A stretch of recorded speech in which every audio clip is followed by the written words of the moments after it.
So we made it back to Indiana. It's been like 2 weeks almost since the shop truck's been even turned on. Let's see if it starts. Oh, power. Oh yeah, right up.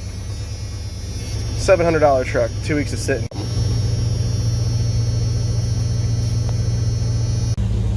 And we got the truck all loaded up to go on a service call now. So I always carry some wood blocks. Even if I need the jack or not, that keeps everything from kind of sliding around. Montezuma box, that's always in the truck. Always keep a small drain pan with me. And then my little step, because I'm usually too short to get up on top of motors and stuff, on semis and big stuff like that, and tractors. But we're ready to go. Sorry, I'm a little bit sick, but truck's all loaded back up, and let's go take it out for a drive. So like we've been saying, this truck can't stay away from the shop. So it kicked a drive shaft and blew the power divider apart. So we've got the truck apart here. It damaged the mount for the S-cam on this side. So they're out picking up parts for it right now, but just living up to its, you know, never being fixed, always broken. Right, Chris? Oh, yeah.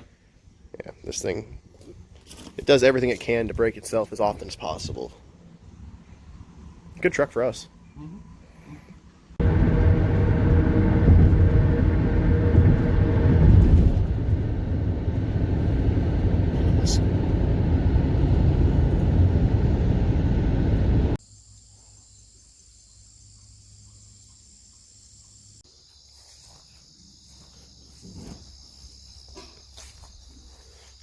So this has a 6V92T and a V730 swap done on this 4106. So those clips we just showed you on that bus, we drove about hour 45, 2 hours to go see that thing. And in the pictures, everything on that bus looked brand new and shiny. And obviously, as you can see by the video I just showed you, that's not what it looked like when we got there.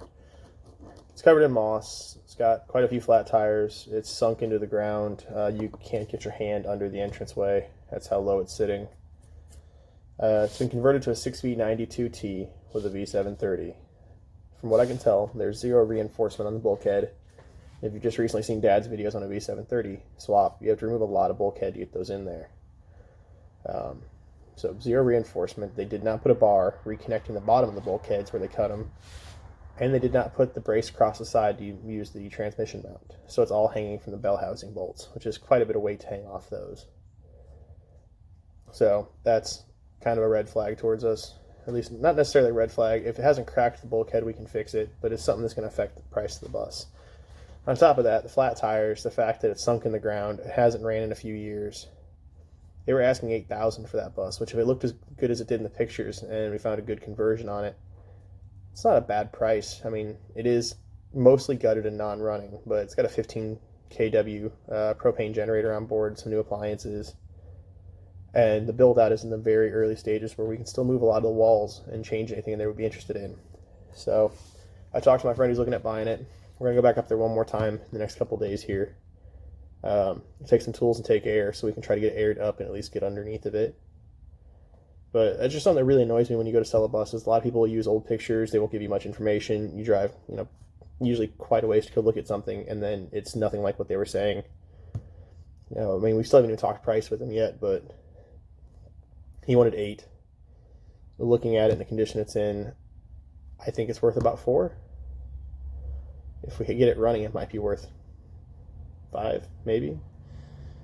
But you know, we're way off on prices, so we're gonna have to see what happens with that deal. But before we can make a good offer, I want to be able to see underneath of it and see what kind of damage, if any, is under the bus, how the suspension looks, how the brakes look, all of that stuff. I'm also curious to how the rear brakes are done, because it doesn't have any like parking brake valve in it. Like, it's been converted to spring brakes, so I want to see what the back brake setup is, if it still has the parking brake on the differential. Just a bunch of stuff like that we need to look at. But you gotta be careful when you're going to look at these buses and know what you're looking for, because I mean, if you didn't know what you're looking for, a lot of people would just have made an offer right then and there on it, and you gotta look really closely at these things. So yeah, that's pretty much it on that one. We should have another video at some point going back out there to look at it and do some more work on it, but we're gonna have to see what's gonna happen on it. But I'll see you guys later.